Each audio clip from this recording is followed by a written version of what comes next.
right, so first things first, we're going to be talking about groundwater tonight. Before we start talking about groundwater, I want to talk about just water usage in general on planet Earth. So when it comes to water use, there's sort of three sectors that use water on Earth. There's personal water use, so like all the water that we use on a daily basis, when we shower, wash our clothes, brush our teeth, cook our food, all of that would be our personal water use.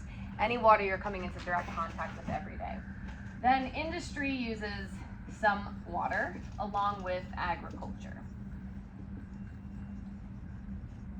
Does anyone have a guess as to what percentage of total water use is broken down into each of these sectors? So like how much of all the water available that gets used every day on the planet do you think is personal use, industry, and agricultural use? Any estimates? Yeah, Chris? What's it industry again? Industry is going to be like manufacturing and processing. I think agriculture is going to be by far the biggest. Okay, so what do we want to estimate it at? Let's go 70. 70%. That's actually pretty accurate. About 70% of water is used for agricultural purposes in the US and around the world. Industry, any guesses what it accounts for? We have 30% left. So, yeah, okay. Pretty close, yeah, about 22%. And then that leaves 8% for our personal water use. So every time that you're like thinking about saving water, you probably get told things like, oh, turn off the faucet when you brush your teeth, or take a shorter shower. And that's great, but truthfully, of all the water use on Earth, only 8% is our personal water use. The vast majority of your water use comes from virtual water, which is water that's used to create the products you use or dispose of the things that you no longer need. So in order to truly reduce your water footprint, you have to make changes to what you eat and what you buy if you really want to actually reduce water use. Agriculture accounts for the vast majority of water usage in the United States, and in a lot of ways it is not well managed. We have a lot of systems in place that do not use water efficiently. We don't conserve water well. One of the reasons is that water, while an invaluable resource for us, is economically pretty cheap. So the monetary value we've given water does not actually match with its intrinsic value, right? Water is priceless. You literally cannot live without it. We talk about all the things like, oh, I can't live without the internet, oh, I couldn't live without a car, or whatever. You could, right? But you will die pretty quickly without access to water. So it truly is probably the most valuable resource we have on Earth, and we don't treat it as such. It's very cheap. If you look at your utility bills, water is probably your cheapest one. So that makes it very easy to waste because we're not getting hit with that economic burden. So we don't always feel as inclined to save on water because it's just not that expensive. Now, as the world gets more populated, we're having more and more issues with water access for lots of different reasons. In the US, we tend to kind of take for granted that people have clean water, but that's not true. Even in the US, there are many places where people are still impacted by lack of access to fresh, clean water. Flint, Michigan still doesn't have clean water. The CDC has determined there's no safe level of lead for humans to ingest. So there's not like, oh, you can have this much and it's okay. There's no safe level of lead for human beings to ingest because it is a neurotoxin and it compounds over time. So if your water is contaminated with lead, you're not going to want to drink it. In the US, we have a lot of issues with lead because we have old pipes, old infrastructure, which then leaches chemicals into our water. We also have issues with areas of pollution, especially in mining towns or areas, especially with coal processing. That's a huge water polluter. So we have a lot of issues there. In Western United States, like in California, we have issues with drought. We rely a lot on groundwater to sort of save us in these instances. But as we're going to learn tonight, groundwater is a non-renewable resource at times, so we have to be very careful with how we manage it. So over the course of the next couple of days, we'll be talking about groundwater resources, we'll be talking about freshwater resources on the surface, and while we're not going to dive super deeply into our own personal water footprint, it might be something you want to start to think about. There's like calculators online you can go and do and see like how much water do I use. For me, by far, my biggest contributor is beef, because I eat a lot of meat, and that has a huge demand for water. To produce like a pound of beef takes gallons upon gallons of water to do. If I were to switch to like a vegetarian or even a vegan diet, that would drastically reduce my water footprint. Personally, I'm not at a point in my life where I feel ready to make a commitment to go like a vegan diet, but I do understand that it is beneficial. So there are instances where I might choose to forego meat one day of the week, or maybe a couple meals here and there. I'll say, okay, instead of the meat, I'll opt for something a little bit more sustainable. Now, whatever you personally can do, as someone who is an environmentalist at heart, but also a realist, I know that we can't all make these decisions to just protect the environment above our own personal wants and needs. So I don't expect that of myself, and I wouldn't expect that of you. But what I do want is for in the future, as you move through life, just to be cognizant of the choices you're making and realize what sort of an impact is this having, so then you can make the decision, is it worth it to me or not? If you're just kind of blissfully unaware, then that's not great. So try to take some time to maybe do some research or think about, what water am I using? What products am I purchasing? How much water am I essentially using or wasting through purchase of these items? How can I reduce that? For me personally, when it comes to like products, I do a lot of thrifting. I buy a lot of secondhand items, either on Facebook Marketplace. Like half my kids' toys are from Facebook Marketplace. I almost exclusively thrift clothing because I enjoy it. I think it's fun, and also it's cheap, and it's also more sustainable. So those are some changes I could make, but of course, like that's something I enjoy. I am still guilty of occasionally ordering from Shein or Temu, which I know is bad for the environment and the workers, but like sometimes the price and the convenience still gets you. So it's a balancing act. All right, so tonight we're gonna focus on groundwater. So like this slide tells us, a lot of Earth's water is below the surface. Of the fresh water on Earth, about 30% of it is stored beneath the ground as groundwater. It has a really big impact on society because we've been accessing groundwater for thousands of years through the usage of wells.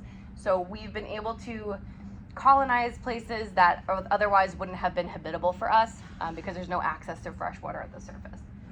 The way in which water gets into the subsurface is through a process called infiltration. We'll talk more about this again on Wednesday, but you probably learned in elementary school about the water cycle. In science and geology, we call it the hydrologic cycle. It's literally just the same thing, just a more fancy word. In the water cycle, there's several processes that occur.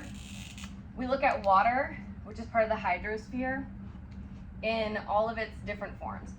So in the water cycle, water from, say, a lake or the ocean is going to evaporate, and then it's going to condense into a solid, or rather a visible mass of liquid droplets, which would be a cloud. Eventually that is going to fall back to the surface as precipitation. There's 5 kinds of precip: snow, rain, hail, freezing rain, and sleet. They're all different and distinct. In New Jersey, we have the luxury of getting all 5. Not everywhere gets all 5 types. We don't get hail as frequently, but we do get it in New Jersey sometimes. Snow, rain, freezing rain, and sleet we get almost every year. Once that rain falls to the ground, or that precipitation falls to the ground, it has 2 possible pathways. It's either going to run off the surface in a process aptly named runoff and just go right back to the rivers or the oceans, or it's going to seep into the ground. That is infiltration. So just like if you're sneaking into an organization, you're kind of like finding your way through the little cracks in the armor. Infiltration occurs when we just kind of sneak in through all the little pore spaces in rock and get to the ground. Once underground, we can move through the rock spaces in a process called percolation.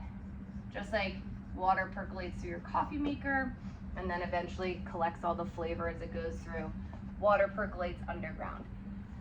There's a couple other processes we can throw in there as well, which we'll probably talk again more about on Wednesday. But this is the ones we're going to focus on tonight: infiltration and percolation, because we want to deal with water collected here underground. That's why it's called groundwater. Questions on that so far? I know that was a really quick overview. I'm assuming you know some of the water cycle, so hopefully that's not new to you. You might not have known infiltration and percolation as part of it. All right, so groundwater itself, why is it important? It's an important resource for us. We use it for drinking, we use it for watering livestock, we use it for irrigation, we use it for industry. We've been using it for thousands of years. We've been accessing it for a very long time.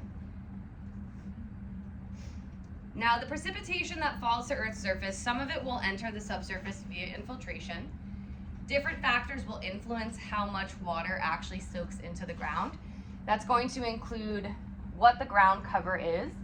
If you have an impermeable surface like blacktop, infiltration won't occur.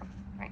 Think about when you go outside in the city and it's raining. What happens to all the water? Does it soak into the ground? No, it all collects in the gutters, and then we have to install drains to actually allow it to get out of the way, or else it would just collect in the street. If you're on a moist or an open field that's just grass and soil, it's going to infiltrate more easily. The amount of plant cover can also either inhibit or promote infiltration as well. Also, how packed the soil is. If you have like a very hard soil, like a desert landscape, it doesn't rain often in the desert, but when it does, the water doesn't typically infiltrate that easily because the ground is usually very hard. So it just collects and runs off. That's what produces flash flooding, which can be really dangerous in deserts, yes. Yeah, the worst flooding I've ever seen was in Arizona, and it was like we had like what's called monsoon season. Yep. Just really heavy rain at a really rapid amount of time, and it's like you literally see it looks like baked clay almost on the ground, and then once it dries, it cracks up. Yep. So there's like no way for that water to infiltrate, so it just collects. It rushes across. It leads to those flash floods, which you've probably heard about in the Western United States. That can be really dangerous because the water moves really rapidly. It just doesn't have anywhere else to go. Once the water does get into the ground, some of it is going to just make the soil wet. The rest of it is going to be, picked up by roots of plants. So it'll be sucked up through the roots, and then the plants will eventually let it go back into the atmosphere through a process called transpiration. Some of the water on the ground will get evaporated. The rest of it is going to infiltrate deeply into the ground and eventually settle kind of at the bottom above the bedrock.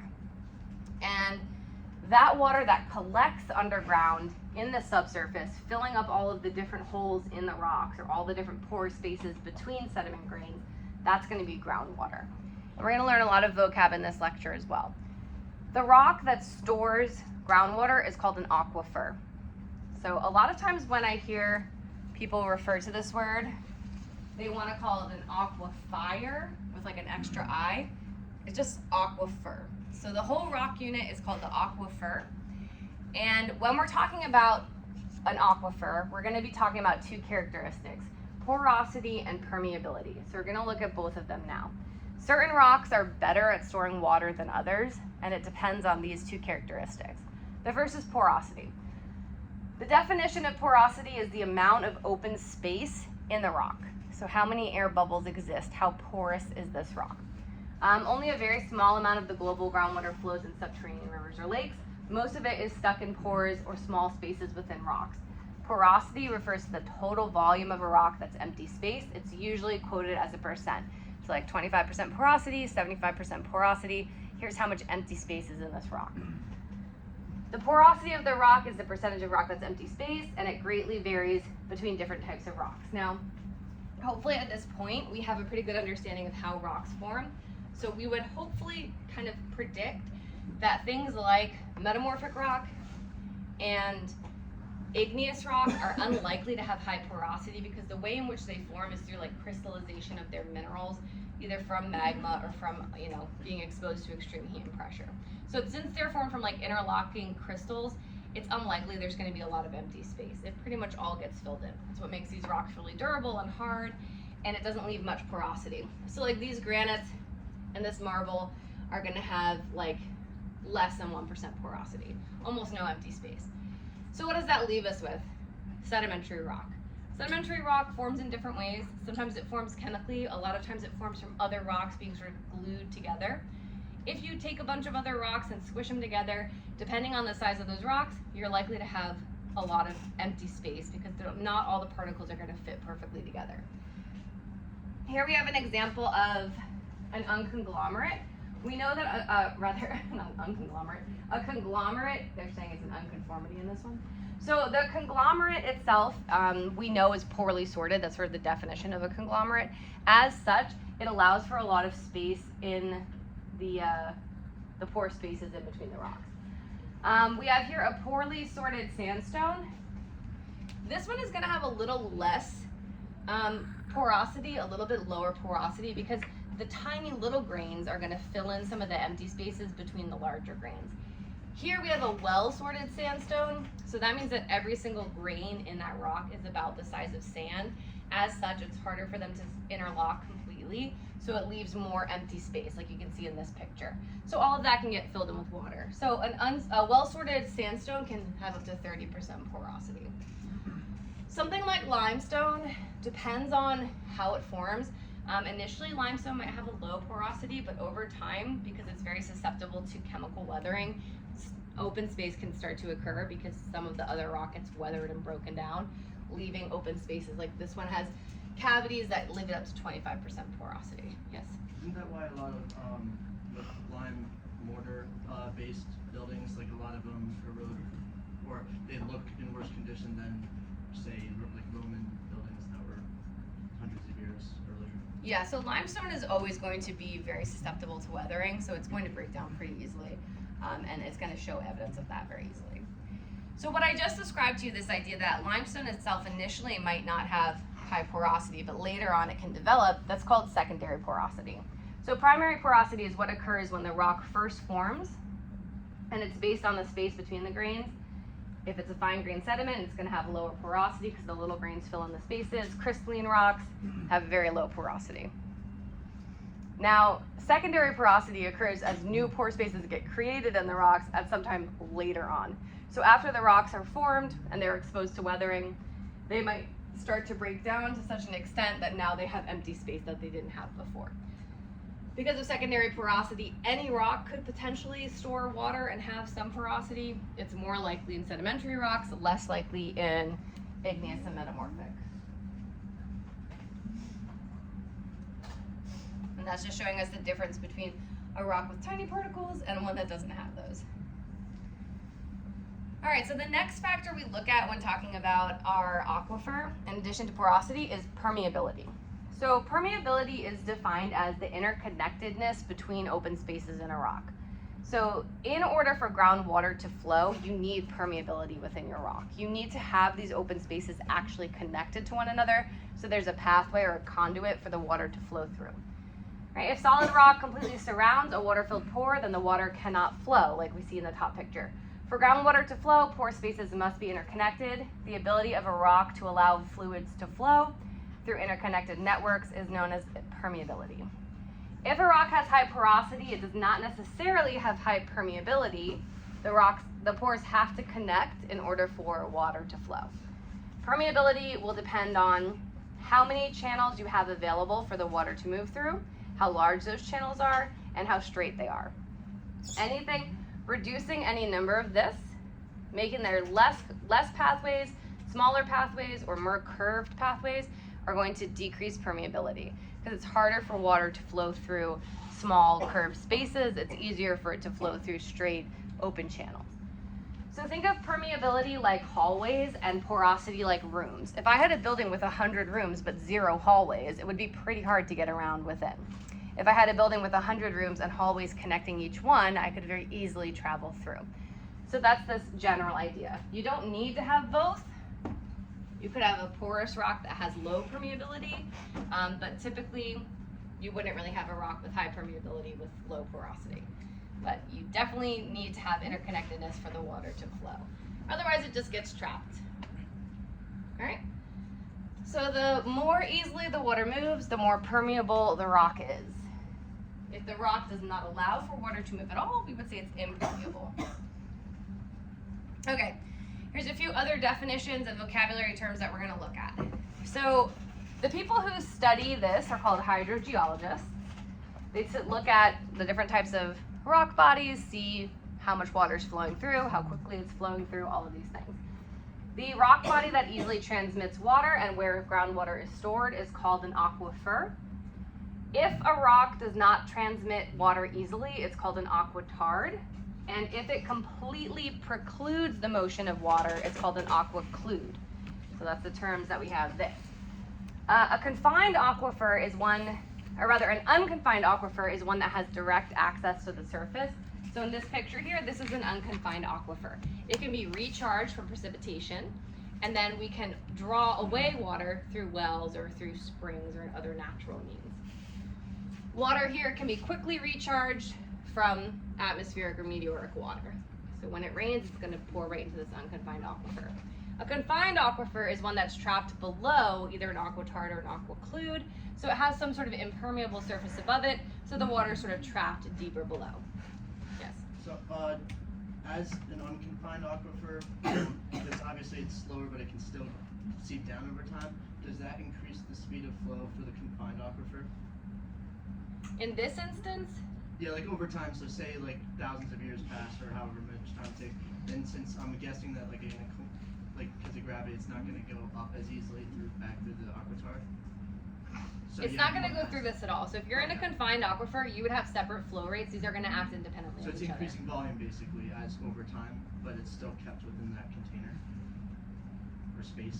No, this water is going to be coming from somewhere else, off screen. Okay. It's not going to permeate through here most likely. If it's an aquitard, it will, a little bit will permeate. So yes, in that instance, it would increase flow rate, but it would be really slow. So most of this water is coming from some other place before it's getting to this area. All right.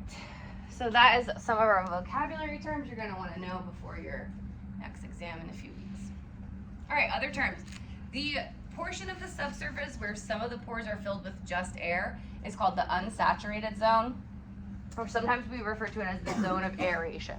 So if you're looking at a section of ground like this, think of it like a cup. I filled up my cup. Here, there's just air in the cup. I didn't fill it all the way to the top. So all the pore spaces of all of this soil is going to have air in it. That's my unsaturated zone or my zone of aeration. Air is going to fill up my pore spaces. Underneath that, where all my water is, that's my saturated zone, or my zone of saturation, or my phreatic zone. So this is where all of the water is filling in the pore spaces completely. Now, sort of right at the top, there's something called the capillary fringe, which is going to be the place where some water is sticking to the sediments, but it's not fully filling in all the space there. So it's not like, oh, it's completely dry and then it's completely wet. There's like a little zone in between where there's a hazy boundary. But for the most part, you have a pretty sharp demarcation between your zone of saturation and your zone of aeration. That boundary is called the water table. This is a term you've probably heard before. Yes, maybe? Water table. Sometimes you hear about it on like weather reports. They talk about the height of the water table in a given area. It's just an indication of how much water we have. So if we were in a period of drought, they might mention, oh, the water table has dropped to X of what level. If we have a period of significant rainfall, the water tables are higher than normal, so water is more easily accessible. The risk of flooding would be higher as well. So the water table is literally just this boundary. It's the level between the zone of aeration and the zone of saturation. As we draw more water from the ground, this would drop. The water table would lower. If we have a lot of rainfall, the water table would increase because they're going to fill up this area more. So it's variable. Also, the water table does follow the topography of the land. So like in a hill, the water table will kind of go up and it will match that overlying topography, but slightly subdued. That's kind of what this shows. Right, the water table is not a flat surface that never changes. It's dynamic. It has seasonal oscillations. It rises and falls. And if you're underneath mountains or hills, the water table is going to follow a similar but subdued topography. So it's not going to be like completely as sharp, but it's going to still follow that same sort of structure. All right, in this example here, we have a nice high water table. So high, in fact, that we have all of this moisture that's being able to be accessed by these roots of these plants. So we have this nice lush valley here. The water table actually intersects the surface here, which means that springs, water would be pouring out from the water table, filling in this lake here. So a nice spring-fed lake for this cow to drink from. And then after a period of drought, the water table has dropped significantly. So much so that the plants no longer have access to the water, so they die. Poor little cow here apparently couldn't go somewhere else, so he died as well. There's no water left in that lake for him to access.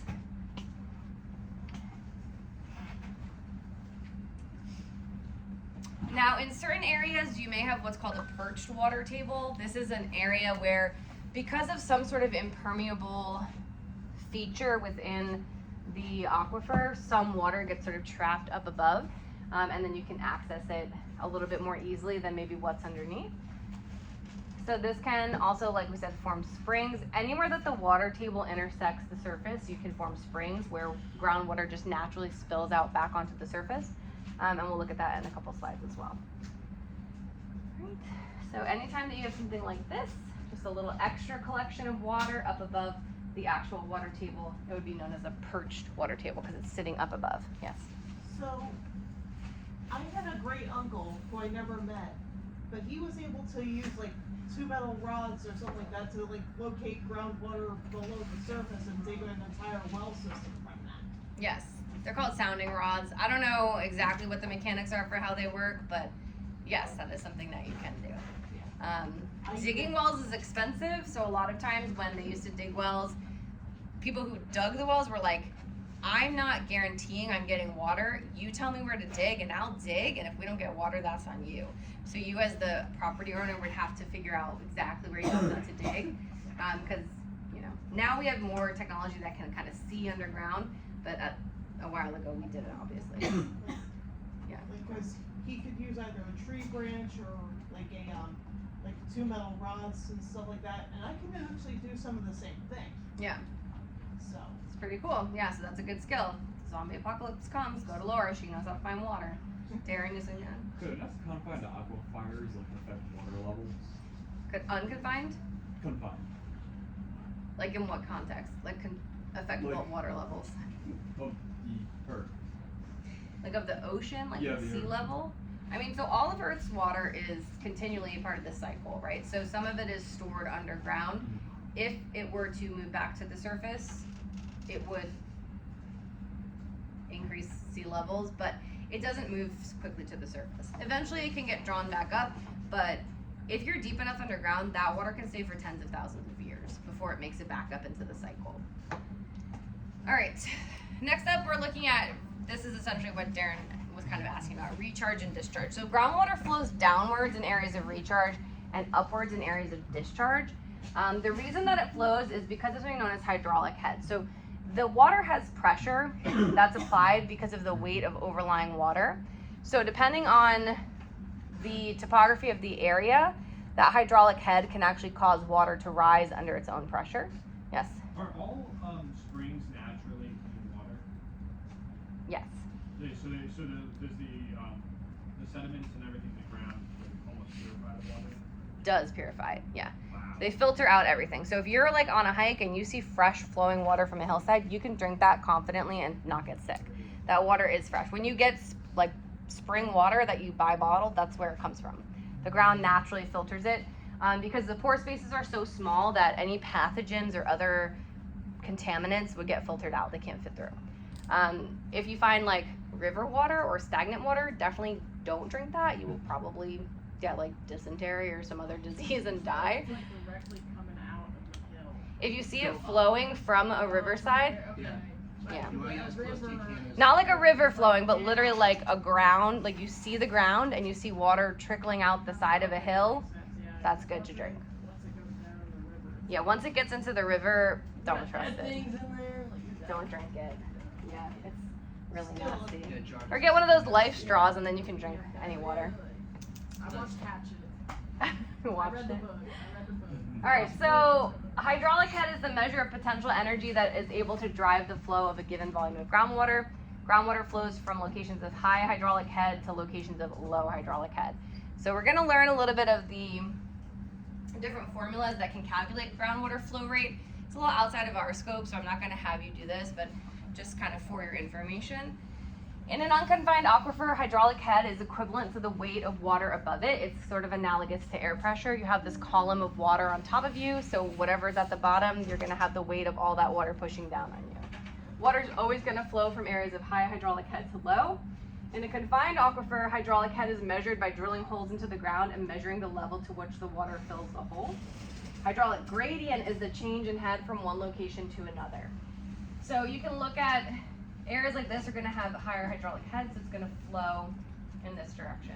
If you were to insert these drill holes, water is going to rise up to some level here. It's going to rise to an even higher level here because it's under more pressure here. So it's going to rise up until it eventually hits this surface here. We'll look at on the next slide.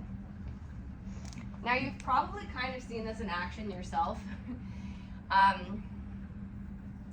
If you've ever been cleaning in the sink, like a flexible straw for maybe like a cup from Six Flags or something, and you're holding the straw, and if you kind of put one side of the straw down, the water just like bubbles up out of the other side of the straw, even if it's not under the sink.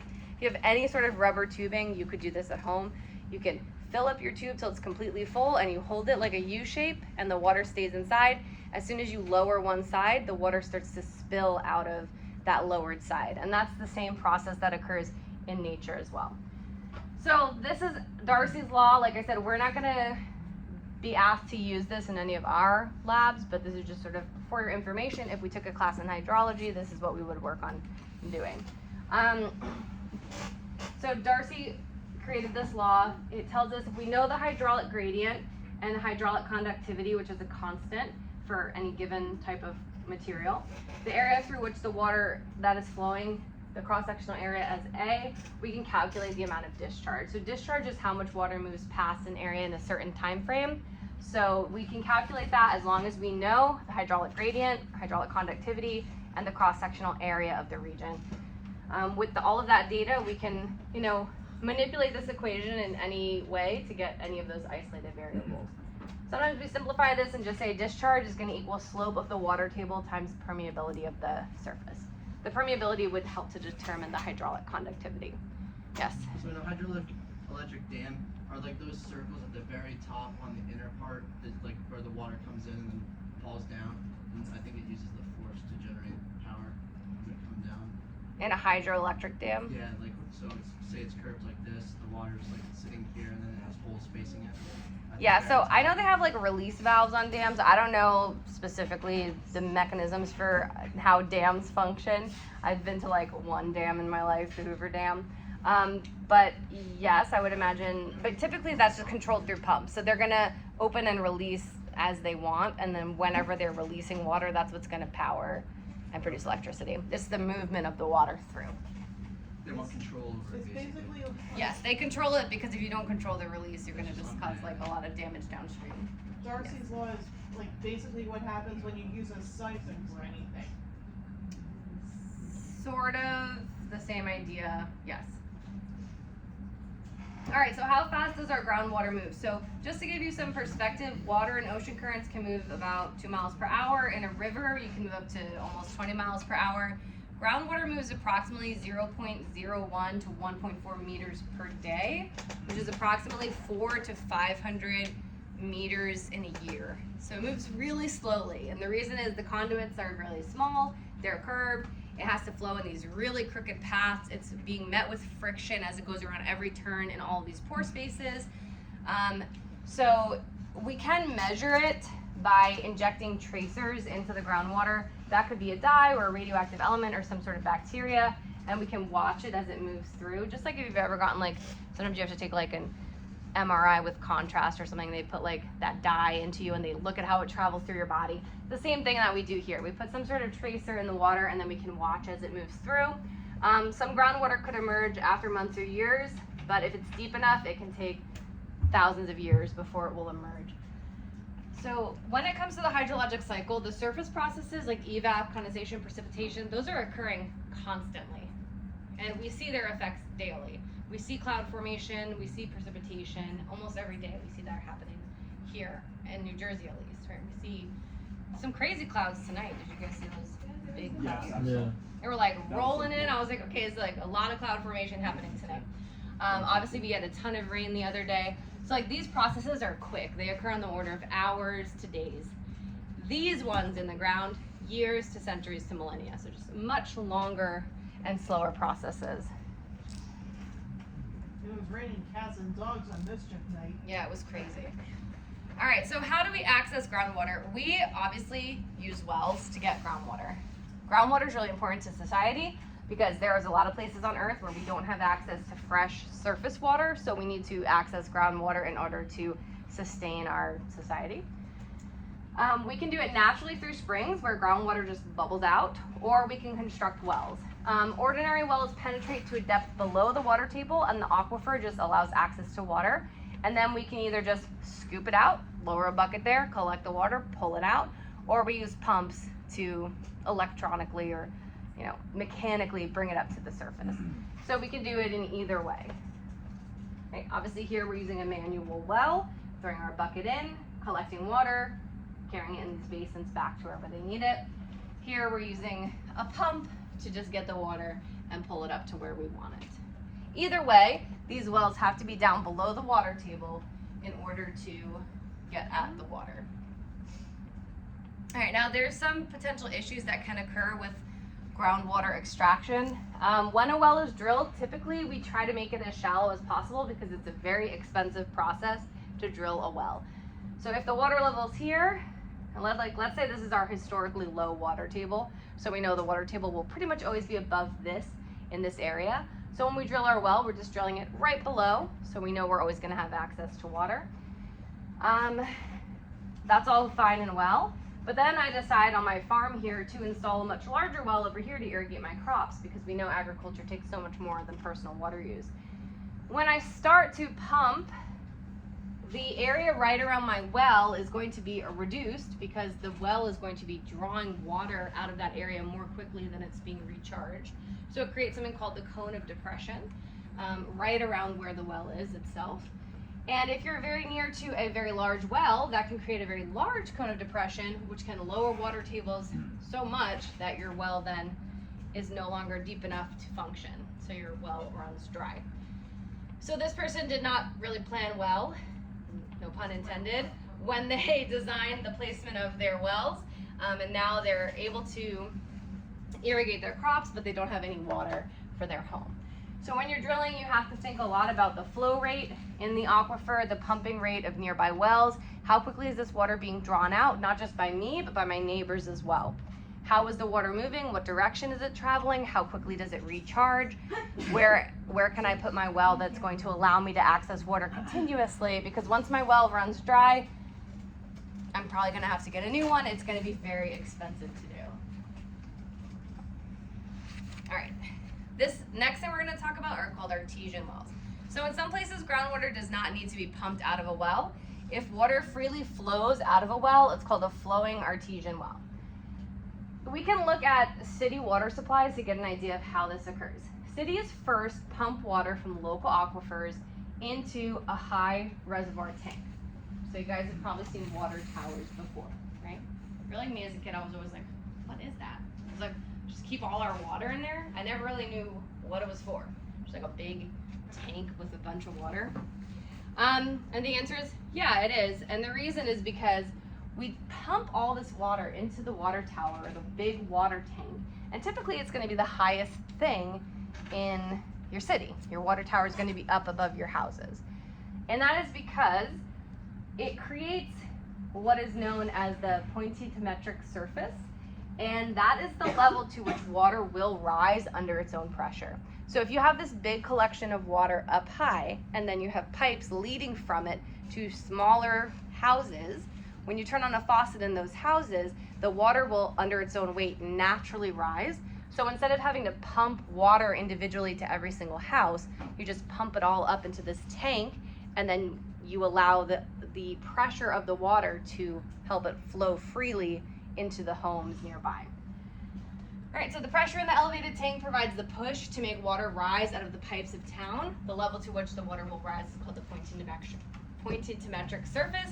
So anything above that, you would need to pump water to. But thankfully, all of these houses are not as tall as the surface, so water can be pumped to any level of the home. Or not pumped, water will just naturally rise to any level of the home. Therefore, the water company doesn't have to pump it to your house, you just pump it to the tower. If you're on city water, you're likely getting it because you have an artesian connection to your city water. Now in this room, some of you probably have well water at home, and Anybody? Yeah. So a lot of New Jersey relies on city water. I do where I live now, but when I was growing up, I lived in Sussex County and we had well water. So we needed to get water pumped directly to our house through our own well. But if you're living in a city, you most likely are not on well water, you're on city water. Now personally, I've found well water tends to just like taste a lot better. Every place I've ever been that has well water, I'm like, ooh, that's some good water. It tastes really fresh. It's typically not treated quite the same as city water, but they're still all safe to drink. In New Jersey, unless your home has been tested for and shown to have lead, you can safely drink pretty much any tap water in New Jersey. People have this sort of stigma against tap water. One time I told this to my students in the middle school and they said, if you gave me tap water at your house, I would get up and leave. And I was like, okay, come on now. Like, you can drink tap water, it's fine. Don't be a water snob. But if you prefer bottled or filtered, it's kind of the same. Like filtered water that you get out of your tap is going to be similar to filtered water you get in like a water bottle. Unless you're getting spring water, that's the only difference. If you're getting a water bottle and it says filtered water, they filter it the same kind of way that they filter this. Now you could filter your water a second time, like I do sometimes use a Brita filter, but it's not much different than your normal tap water. All right, so that's our artesian wells, yes. So in cities, do they have like an intermediary? So they have like one huge water tank, and then they'll have something so like it could go to I think what top of buildings maybe. But... So most of the buildings will be below the water tank. Oh, okay. Now on something like like a city with skyscrapers, yes, they would need some sort of pump to get the water up to higher levels. But even I think a lot of buildings have water tanks on the top, Yeah, that's what I right? thought. So you could just have individual water tanks on each building. That actually happened to me in the old town we lived in. Someone was like murdered and their body was thrown into our water tank. So then after like several days, they found this dead body, and then we like couldn't obviously use our water for a while. So we had like a boil water advisory because there was like dead person in our water. So that was pretty gross. But typically speaking, you know, your water's going to be good if it comes from the tap. Kind of a Lisa Lamb type of thing. It was not good. Yeah, it was pretty dramatic. All right, so in nature we can have artesian wells as well because again, if you have a surface like this where you have water collecting higher, then it's going to rise to that same level. So if you have a pipe that's low enough, water will start to bubble out from the ground at that area. If you have a pipe like this, where the water isn't quite coming out, it would be a non-flowing artesian well. And then if you have it like this, where the water is coming, it's a flowing artesian well. So artesian wells are just wells that don't actually require you to pump or draw out water. They just draw naturally out themselves.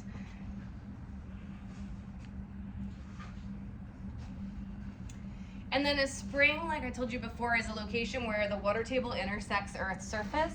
So discharge is going to occur from the subsurface onto the surface and then collect. So there's a lot of different examples here. It's always going to be pretty much in a hillside. Where I grew up in Sussex County, I lived in a valley very similar to this, and we had springs. Like my whole backyard was essentially like a swampy mess because we had springs in our backyard. So sometimes I could go out there and actually see water just like bubbling up from the ground. This water is fresh, it's clean, you can drink it. Sometimes it will collect in areas and form like lakes or things of that nature. There's a place in Florida called Weechee Wachee Springs.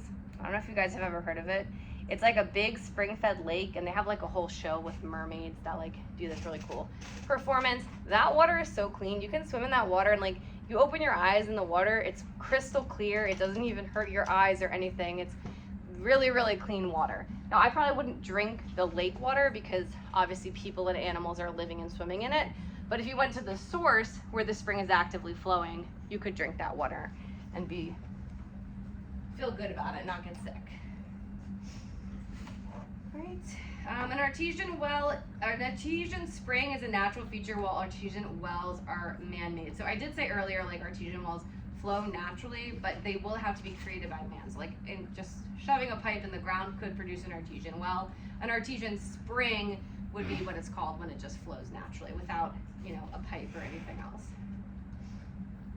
All right, this is showing us a little bit about oasis. So this is asking, are oases real or what? And they are. So folded aquifers and faults can sometimes cause oases to form. If you know anything about tribes of the Sahara, they cross this wide desert landscape. Of all the biomes on Earth, there's like a couple where it's almost impossible for people to live, and true desert biomes is one. It's very hard for people to live in deserts. We don't really have many permanent settlements in desert areas of the Earth. Just like with ice cap regions, we don't have a lot of permanent settlements in ice cap regions either, or really, really tall mountainous regions. Those are the three where it's pretty hard for us to live. Some nomads do travel across desert areas, but we don't set up camp in one specific place. As they're traveling, they can stop at the oases to collect water, and the reason that these form is because of the folded region here. So the water table in certain places is going to come up to the surface. So the oasis is not going to be fed through meteoric water, it's going to be fed through groundwater. And you can access it on these stops along your route across the desert. Okay, so now the last thing we're going to talk about is this idea of karst topography or karst landscapes. So this can occur in areas where you have bedrock that consists primarily of limestone. We have talked a few times about how limestone is super susceptible to chemical weathering via acid. Pretty much all rain that falls on Earth is acidic in nature. It's getting more acidic as time progresses with additional combustion of fossil fuels, but it's all acidic. All the rain that falls on Earth is acidic. So when that rain interacts with limestone, it's going to start to dissolve the limestone pretty rapidly. In areas where there is limestone bedrock, the water will, at the surface of the water table, it will interact with oxygen or interact with air really, to create carbonic acid, which is going to speed up the weathering of the limestone bedrock. So in this example here, the water table is at this location. It starts to kind of eat away at the limestone bedrock, and because there's some air and some water interacting, the carbonic acid is forming and it's going to eat away more effectively. Over time here, the water table dropped, so those caverns are now left behind. They were wet, so all that water that was remaining inside when the water table dropped, it started to form those stalactites and stalagmites that we mentioned briefly before, I think, but we'll talk about them again now, because when you learn about erosion in the upcoming weeks, you're going to need to know these two features. So stalagmites form on the ground of the cave. They have a G in them, and that's how you can remember. Stalactites, which have a C in their name. Gave them two C's for some reason. Stalactites form on the ceiling of the cave, which I don't know how to spell ceiling. I never know how to do I's and E's, so if it's backwards, just flip it. I know there's the rules, but my brain doesn't ever remember, so whatever it is, they form on the ceiling of the cave, and they have a C in their name, stalactites, so you know that they're on the ceiling. The other thing you can use to remember, stalactites hang on tight to the ceiling, stalagmites micro up as tall as you are. We talked about these briefly when we learned about sedimentary rock and limestone caverns. You can see them here in this cavern because when this water dropped, there was still a bunch of mineral infused water in that cavern, so it's going to form those different features. They form when water that's essentially laced with carbonate is going to, calcium carbonate is going to start to evaporate, and then it's going to leave those calcium carbonate deposits behind, forming limestone rock in either the structure on the ceiling or the structure on the ground. Altogether, they're called speleothems. So that's just their general name. Stalactites, stalagmites, columns of connections, whatever it might be. But anyway, they're going to be very prevalent in limestone caverns. So then what happens here is we have the water table sinking. It's going to start this process all over again.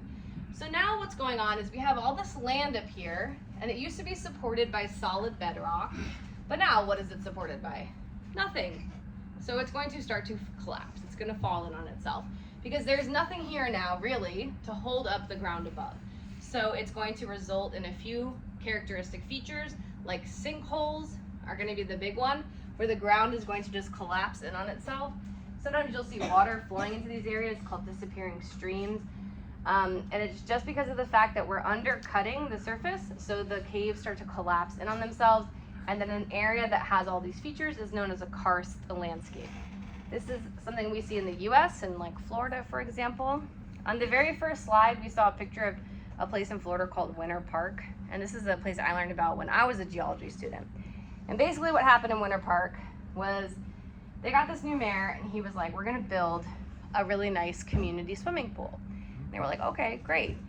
And they're sort of like looking at where they're gonna build it. He picks a place, and he's like, well, you know what? We have all this water here under the ground. We're just gonna pump all that water out, and we're gonna use that to fill up this swimming pool. Like, what's the point of getting water from somewhere else? We already have so much here. And the town geologist was like, I don't think that's a great idea. Probably shouldn't pump out that water. They're like, no, we're gonna do it. So they pump out all the water from underneath. They fill up the swimming pool. They open it up. And 2 days later, it collapses in because they've removed anything that could have supported them underneath. So that swimming pool collapsed in a giant sinkhole that took not only the pool with it, but a Porsche dealership and part of their elementary school. So then they had a big mess to contend with. Thankfully, I don't think anyone got hurt in that sinkhole, but the geologist in town was probably like, I told you so. In the US, we tend to be really reactionary to problems. We don't tend to listen to experts ahead of time, especially when it comes to infrastructure. We're actually like appallingly bad at maintaining infrastructure in the United States. I don't know if you guys have ever read about it or looked up like people who maintain things like bridges and toll roads and things like that. It's like one guy for like 2,000 different bridges or something. So it's not great. Usually when there's a problem, that's when we respond to it. We ideally should develop systems where we can make sure the problems don't occur in the first place, but that just isn't how we really usually do things in this country. But hopefully that will change as time goes on and technology improves. But regardless, the key takeaway is if you take out too much groundwater, you don't have anything to hold up the land, and it's gonna probably fall in on itself. This is showing us how limestone itself forms nearly impermeable, but because it has jointing, it typically provides enough cracks that water can get in and then provide that secondary porosity. So it typically isn't going to be starting out as quite permeable, but due to secondary porosity, it's going to, at times, increase porosity pretty significantly. This is an example of some sinkholes, and any of those caverns we described, that would be prevalent in karst landscapes as well. So like any of the mega caverns or things where you can see all those different speleotherms. All right, so now when it comes to groundwater, how would we describe it as a resource? Is it a renewable or non-renewable resource? Those terms get used a lot, and sometimes I think their definitions get confused. Because when people hear the term non-renewable, they think it means never ever replenishes. And that's not what a non-renewable resource is. Non-renewable resources can replenish, just not within a time frame that they're useful. So a non-renewable resource is one that that replenishes so slowly that it's not useful to us within our human lifetime. Groundwater itself is obviously replenishable, right? It's constantly being recharged as water falls to the Earth's surface. However, if we don't use it properly in regions of the United States and around the world, it will become non-renewable for us because we will run out before it's able to recharge. We need to think of groundwater like a savings account. This is your emergency fund, right? On your day-to-day water usage, you should be relying on your flexible income, your sort of everyday income, which would be like your meteoric rain. Your surface water from reservoirs or from whatever else, that's what you want to rely on. Your groundwater should be your emergency fund. You should only tap into it when you need it, but you should not rely on it because once you deplete it, it's gone. You're not going to have any more, at least not while you're alive. So sometimes we don't treat water correctly because we use our groundwater a little bit too frivolously. So we have to be really thoughtful about how we manage it, and we shouldn't use it as a primary source of water. It should be relied upon as needed in times of drought, as a backup plan, because it's like a savings account. If you lost your job and you, let's say, had, I don't know, $100,000 in savings, that sounds like a lot of money. You may think, oh, I'm good. $100,000, sure, it's a good amount of money. But if you're trying to live 20, 30, 40 years on that, it's not gonna happen, right? So you have to be thinking about how can I replenish what I'm taking out of this, and if I can't, I need to draw out of it more slowly. We're going to talk now about some of the other issues that can occur with groundwater. So of course, overuse is one. We can run out. The next issue is potential for contamination. So here we have sort of a similar example to before. We're looking at this little farmhouse. They have this nice small well here. If you have well water, you most likely also have a septic tank because you're not connected to city water. So you're getting your water from a well and then you're releasing your water into a septic tank, which is a tank that's buried in your yard, and that's where everything you flush down the toilet and everything that goes down your drains collects. And then every couple months, the guys in the truck come and they put a little hose on it and they suck out all that gross stuff and they drive it away to a water treatment facility. If your septic tank fails, then all that nasty stuff that you flush down your toilet is going to start leaking into your groundwater. Now, if those contaminants are very close to your well, there's not enough time for the ground to properly filter the water before it reaches your well and contaminates it. So when you design your setup, you want to make sure you take into account the direction in which the water is flowing. In this instance, they have a septic tank failure, but because of the fact that the water is flowing in this direction, none of these contaminants are reaching their well, so it's still safe for them to drink their water. Even though the contamination is nearby, it's going in the opposite direction, so it's not going to reach them. However, once they install that big well for their farm, now they've reversed the direction of groundwater flow in this area due to that cone of depression, and now this contaminant plume is being pulled directly into their well, giving them nasty contaminated water that they're not going to be able to drink. So that's a big issue that can occur. And again, you have to be mindful of not just your own well, but your neighbors as well. Because if you're on well water, so are your neighbors probably. So everyone has to be thoughtful of that. The next issue we have is something called saltwater intrusion. This occurs in coastal areas. Saltwater is more dense than freshwater, so it tends to stay below the water table because of the fact that it's heavier.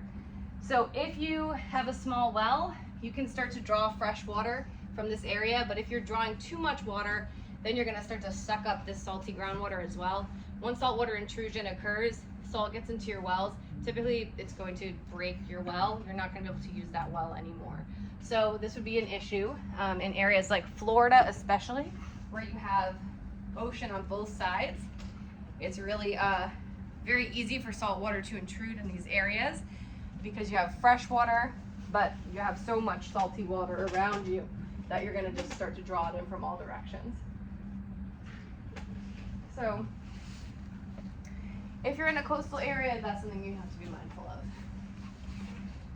Another issue is that water itself helps to maintain the shape of the ground. So when the water is removed, the sediment grains are going to start to settle, and that can lead to something called subsidence, which is when the ground just sort of sinks and it can pull structures along with it. So the Leaning Tower of Pisa, for example, would be one. It used to be flat, and then the ground started to sink because they pulled out all the water. This is showing us the San Joaquin Valley in California. They're showing you subsidence from 1925 to 1977. So right now this guy is standing with his sign at 1977. That's where the ground is right now because the sign's on the ground.